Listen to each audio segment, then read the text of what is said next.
அப்பாவுக்கும் டைரக்டர் மகேந்திரனுக்கும் உள்ள தொடர்பு. மகேந்திரன் அங்கிள் வந்து ஃபேமிலியில் ஒரு நபர் மாதிரி தான். அப்பாவோட ஏழ்மை காலங்கள் நான் உங்களுக்கு சொன்னேன் இல்லையா, அப்போ வந்து சென்னைக்கு வந்திருக்காரு. அப்போ தான் அந்த ட்ராமா அப்பெல்லாம் ஆரம்பித்த டைம்.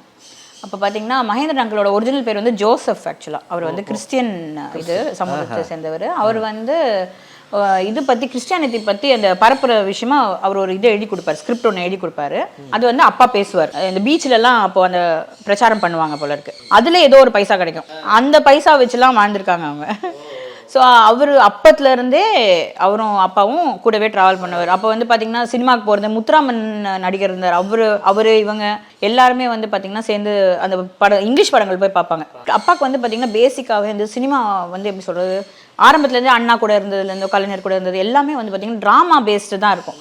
ஸோ ஸ்கிரிப்ட் ரைட்டிங் மேலே ரொம்ப ஒரு அலாதி பிரியம் அவருக்கு. ஸோ அப்போ வந்து பார்த்தீங்கன்னா இவர் நம்ம மகேந்திரன் அங்கிள் வந்து பார்த்தீங்கன்னா அவரோட எல்லா படத்துலையும் நீங்கள் பார்த்துருப்பீங்க, நோட்டீஸ் பண்ணியிருப்பீங்க. அவர் ஸ்கிரிப்ட் ரைட்டிங் ஃபுல்லாமே அவர் கூடவே சேர்ந்து இது பண்ண அவங்க வீட்டுக்கு போயிருக்கோம். ஸோ அந்த மாதிரி இருக்கும். எங்கள் அம்மா நைட்லாம் அந்த ஃபுல்லாக ஸ்க்ரீன் பிளேலாம் ரெடி பண்ணிவிட்டு அவங்க வந்து வீட்டில் உட்காந்து 12 மணிக்கெலாம் எங்கள் அம்மா சோறாக்கி போட்டிருக்காங்க. ஸோ அந்த டீம் அப்படியே இருக்கும். அப்போ தான் இந்த எல்லாம் அந்த எழுதுகிற அதே மாதிரி அதுக்கப்புறம் கூட வந்து பார்த்தீங்கன்னா சாதாரணமாக அவர் படம் எடுக்க போகிறாரு, அதாவது அங்கிள் படம் ஏதாவது பண்ணுறாருன்னா அதுக்கும் போய் ஹெல்ப் பண்ணுவார் ஸ்க்ரீன் பிளேயில். அப்போல்லாம் இறந்ததுக்கப்புறம் கூட நான் வந்து ஒரு தடவை அவர்கிட்ட பேசினப்போ நான் வந்து பார்க்குறேம்மா அப்படிலாம் சொன்னார். ஆனால் அதுக்குள்ளே நான் வந்து பார்க்கறதுக்குள்ளே தவறிட்டார் அவர். யூஎஸ் மாய்ஸ்சரைசிங் அலோவேரா ஜெல்லை யூஸ் பண்ணுங்க. வைட்டமின் இ அடங்கிய யூஎஸ் மாய்ஸ்சரைசிங் அலோவேரா ஜெல்.